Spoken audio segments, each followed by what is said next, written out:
Cherished viewers, wonderful people, lovers of aviation history, welcome to yet another series on Aviation Maestro Multimedia. Some question and answers.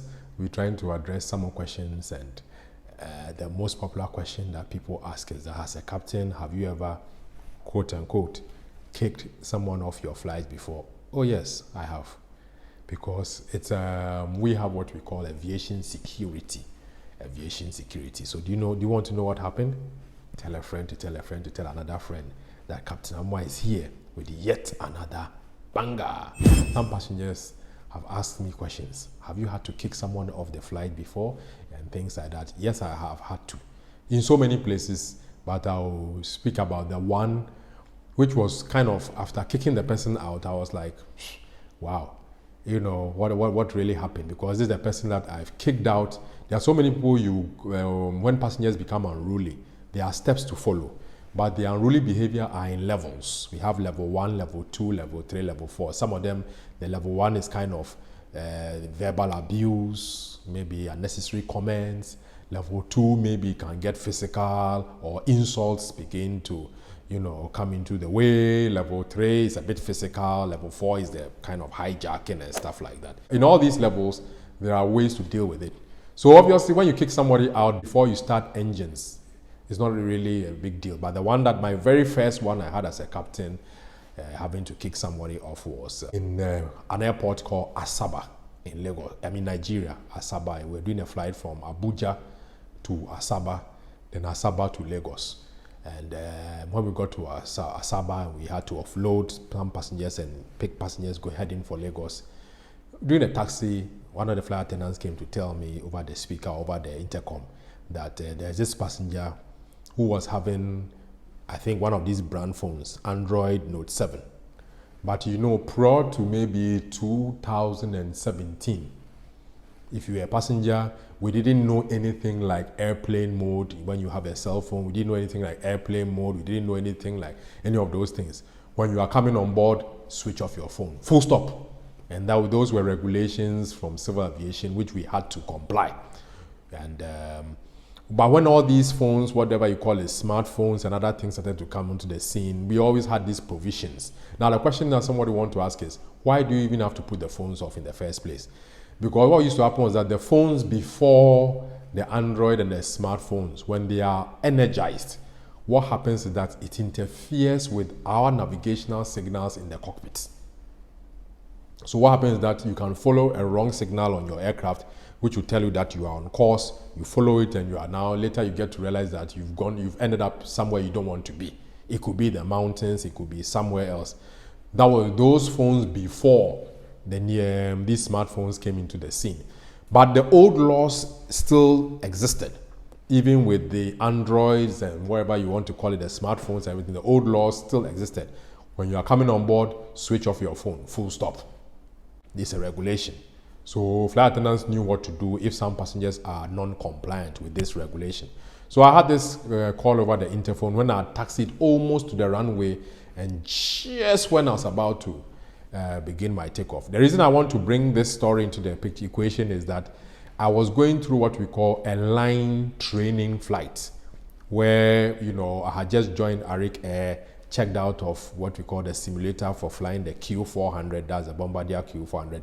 And there's a couple of flights you had to do with passengers before the training captain can release you to fly with the co-pilot, since you are new on the aircraft.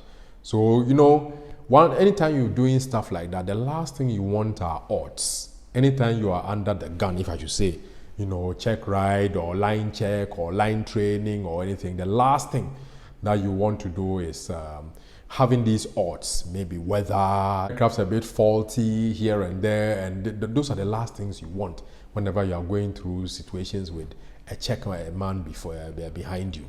But that day, trust me, whatever I didn't want happened. So on our way from Abuja, we saw this thunderstorm hanging around the airport, but not at the airport itself. So of course, our obvious plan was to quickly load and offload and load and just fly out of the storm, dodge it and come to Lagos. Otherwise, the rain would have locked us there for God knows when. So obviously, when we had done the quick offloading of bags and passengers and loading of bags and passengers, and we're about to set sail for Lagos, then just at the takeoff point, when I thought, okay, maybe the storm was almost like, say, 20 minutes to the airport, I had this call over the intercom that there's this passenger who says that he has researched and found out that his phone, I think I've forgotten what the brand was, Android Note 7 or something, does not interfere with the navigation system. So they should come and tell me that, he's not able to switch his phone off, or because he has meetings and some stuff to do with his phone. Can you imagine a storm coming? You want to get out of this airport quickly. You are just at the takeoff point and you have this thing. What do you do?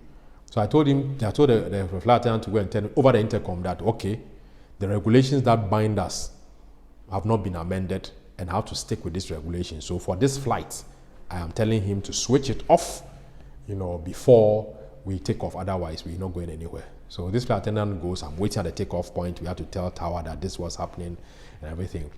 And they come back and tell me that he still insists on what he said. His research has told him that there is no way he's going to interfere with the navigation system and that he's going to continue doing what he's doing. I said, okay, no problem. This is not a problem. But you see, I was torn between two things. Do I use my discretion and just fly out before the storm locks us in? Because the storm was going to lock us in for about maybe another 2 hours or so. Do I do that? Because if it locks us 2 hours, there are a lot of implications. My duty time may run out, and wherever your duty time runs out, you're supposed to sleep there. You didn't plan to sleep at Asaba. But this was a check ride. You had your check airman, as we used to call it, or TRE, the examiner behind you, or the training captain behind you. Seeing these are the things he even wants to see. That's all these odds have cropped up and seeing how you can manage the situation. So at the end of the day, I said, okay, no problem. If I return to the ramp, to the parking spot, and offload him, another implication is that you need more fuel. You need to top up more because you started the engine, fuel, and all these things. You budgeted how much fuel you need to go with reserves and everything. By going to the threshold as a beginning point of the runway for takeoff, waiting there for the flight attendant to go back and forth, and the passenger saying that this, and she comes and tells me, I say this, and she goes and she comes this, all this, and we are burning a lot of fuel. So I have to come back, arrange for fuel, and I knew, okay, fine. So, what was my decision? The check airman will not intervene unless you decide something that he thinks is not safe. So, of course, I consulted with my FO. I said, what do you think and everything? He said, Captain, with this storm here, I said, okay, for me, the regulation does not permit a passenger to have his phone on, whichever brand, whatever it is, this thing. So, you know what? We go back to the ramp, offload that, get the security to get the passenger out of the aircraft, and top up fuel, and off we go. We'll delay another 20 minutes. If the storm meets us, too bad. If it doesn't, we are lucky enough. Of course, needless to say, I got a pat on the back because the training captain said, yes, you've taken your decision well, like a captain in times like this. I mean, at that point in time, even if the storm should lock us here. But interestingly, after we got the security to whisk him away, and we had to top up a fuel, everything, we just took off right about the time that the storm was about, let's say, 5 minutes away. We set our course to dodge it, and off we went to Lagos. But these are very tough decisions. So sometimes with this reason, you may say, oh, you may want to use your discretion because of the circumstances around. But the question is, what if other passengers now start to switch their phones on? Who are you to tell them to switch it off? So, like we said, yes, I have. That day, like I told you, this is the day I remember most, because I was under what we call line training. I mean, they check so many things. They check so many things. They go your flying skills, your decision making, your coordination with the FO and the co-pilots and everybody. So, yes, on that day, it's a memorable day. Sometimes when passengers are being unruly and everything, safety of the flight is first. Because the other question is, if you allow him to keep his phone on, what else will he violate?